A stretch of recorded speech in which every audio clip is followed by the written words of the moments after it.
ইকরা কিতাবাকা বিনাফসিকা ইয়াওমা আলাইকা হাসিবান। ক্যামেরার সমস্যা হবে।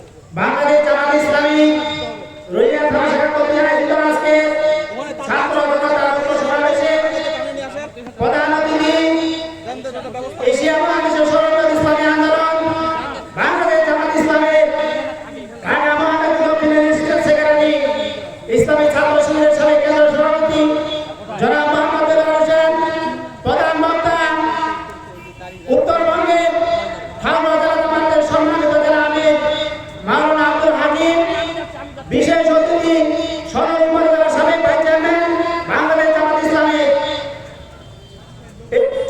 জেলা সেক্রেটারি জননেতা মাহমুদ আলমগীর সহ জেলা উপজেলা ইউনিয়ন বিভিন্ন স্তরের দায়িত্বশীল ভাইরা, আসসালামু আলাইকুম ওয়া রাহমাতুল্লাহি ওয়া বারাকাতুহু।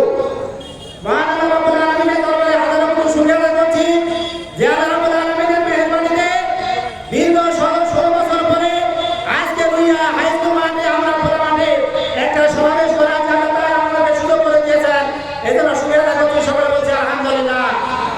দরুদ ও তাসবিহ পেশ করছি বিশ্বনবী জনাব মুহাম্মদ রাসূলুল্লাহ সাল্লাল্লাহু আলাইহি ওয়াসাল্লামের উপর।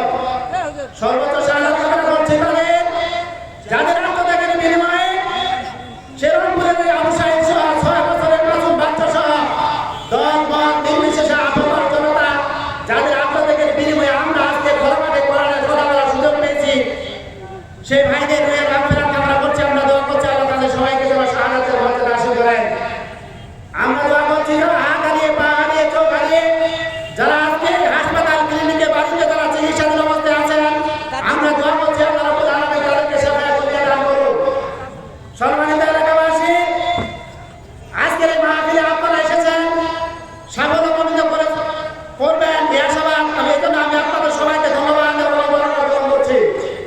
সম্মানিত এলাকাবাসী, আমরা বলতে চাই স্বাধীন এই দেশে গত 16 বছর আমাদেরকে কোরআন ও হাদিসের হক কথাগুলো বলতে দেওয়া হয়নি।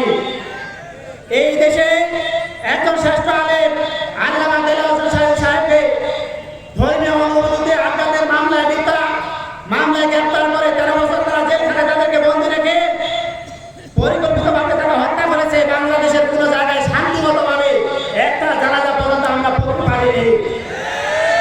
আজকে আমরা বলতে চাই এই দেশে যে দেশে শাহজালাল শুয়ে আছে, শাহ মাকদুম শুয়ে আছে, যে